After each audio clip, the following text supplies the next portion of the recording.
Property को लेकर भी सीबीआई ने सवाल पूछे रिया से, और पूछा है सीधे सीधे तौर पर सीबीआई ने रिया चक्रवर्ती से कि पैसे का लेन देन आप दोनों के बीच में किस तरह का था।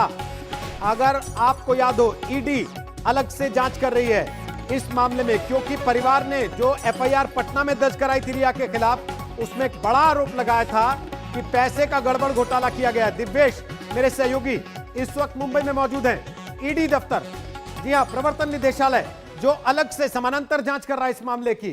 सवाल पूछ रहे हैं लोग दिव्येश, जो रिया के पक्ष में हैं, वो कह रहे हैं कि इतने दिन से ईडी जांच कर रही है, क्यों नहीं अब तक उन्होंने कोई प्रेस कॉन्फ्रेंस की, क्यों नहीं उन्होंने कोई प्रेस नोट रिलीज किया और बताया कि उनको जांच में अब तक क्या क्या मिला इस मामले में।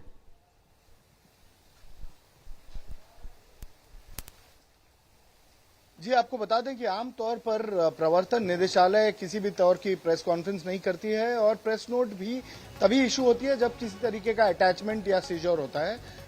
जो ऑनगोइंग इन्वेस्टिगेशन होती है उसमें वो प्रेस नोट इशू नहीं करते। हाँ, ये बता दें आपको कि कल लॉकर की जांच की गई है। जो इंद्रजीत चक्रवर्ती हैं, रिया चक्रवर्ती के फादर, उनके लॉकर की जांच की गई। वहां पर जो भी चीजें थी, जो भी ज्वेलरी या बिलोंगिंग्स थे, उसको अकाउंट में लिया गया।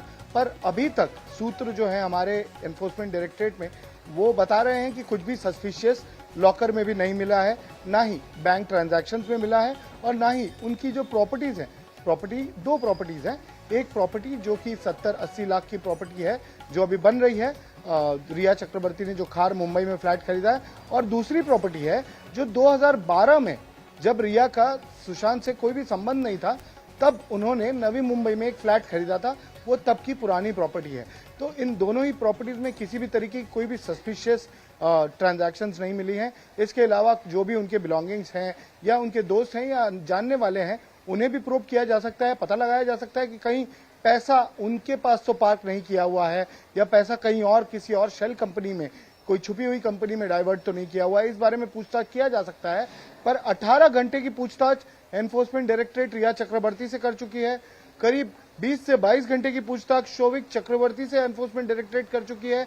इंद्रजीत चक्रवर्ती से 8 से 9 घंटे पूछताछ कर चुकी है एनफोर्समेंट डायरेक्टरेट, और अन्य जो भी जुड़े हुए लोग हैं उनसे भी बार बार पूछताछ कर चुकी है। करीब 1 दर्जन से ज्यादा लोगों से अब तक प्रवर्तन निदेशालय पूछताछ कर चुकी है। और अब गौरव आर्या, जिनका नाम चैट मैसेजेस में सामने आया, जिनसे नारकोटिक ड्रग के बारे में डिस्कस करती हुई नजर आई रिया चक्रवर्ती, उन्हें सोमवार के दिन बुलाया गया है स्टेटमेंट रिकॉर्ड करने के लिए। आपको बता दें कि गोवा के एक होटेलियर हैं गौरव आर्या, उनके होटल पर जाकर ईडी के अफसरों ने नोटिस लगा दी है, और उनका समन नोटिस जो है वो उन्हें बता दिया गया है, और उन्हें ईडी के सामने हाजिर होना है सोमवार के दिन 31 अगस्त के दिन 11 बजे सुबह। जी, नारकोटिक्स कंट्रोल ब्यूरो भी जांच कर रहा है क्योंकि मामला ड्रग से जुड़ा है, और जिक्र यह आया एसएमएस और व्हाट्सएप चैट्स के जरिए कि ड्रग्स की लेन देन में, ड्रग्स को मुहैया कराने में रिया का रोल था।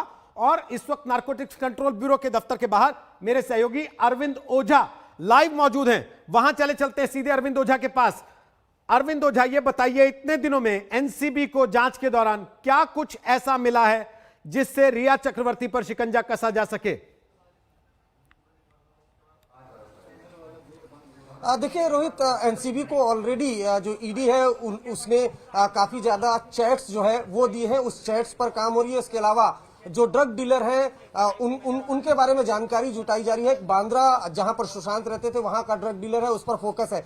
लेकिन आपने एक बात कही कि इंटरव्यू और इंटरोगेशन में फर्क होता है, और जो इन्वेस्टिगेटिंग ऑफिसर है वो इंटरव्यू से ज्यादा तथ्यों पर बात करते हैं। अगर आपने रिया का इंटरव्यू देखा होगा, और जानकारों का मानना है कि रिया को काफी ऐसा वक्त मिला है, प्राइम सस्पेक्ट है, और उसके बाद ये इंटरव्यू दिए। आपने इंटरव्यू देखा होगा तो उसमें उन्होंने ये कहा कि सुशांत के बारे में तो जरूर कहा कि वो मैरिजुआना लेती हैं, लेकिन जहां उनके ड्रग्स की बात आई, जबकि चैट सार्वजनिक है तमाम मीडिया पर, तब उन्होंने कहा कि ये इंटरोगेशन का मैटर है। तो इससे आप अंदाजा लगा सकते हो। और जो नारकोटिक्स डिपार्टमेंट है उनका फोकस उन तमाम चैट्स पर है जिसमें बाकायदा एमडी जो यूरोप से इंडिया में सप्लाई होती है, उस ड्रग्स की बात हो रही है, और कई लोगों से बात हो रही है। तो शुरुआत में जो फोकस है नारकोटिक्स कंट्रोल ब्यूरो का, वो रिया एंड अदर्स पर है, जिसमें गौरव आर्या भी एक अहम किरदार है।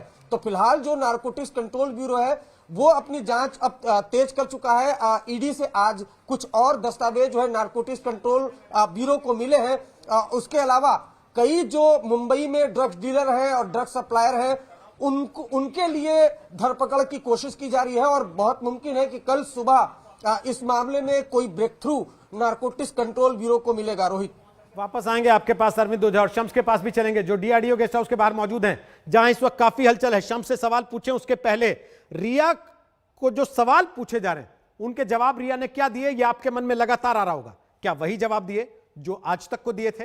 तो आपको देखना चाहिए प्रॉपर्टी से जुड़े सवाल पर, ड्रग से जुड़े सवाल पर रिया चक्रवर्ती ने आज तक को क्या जवाब दिया।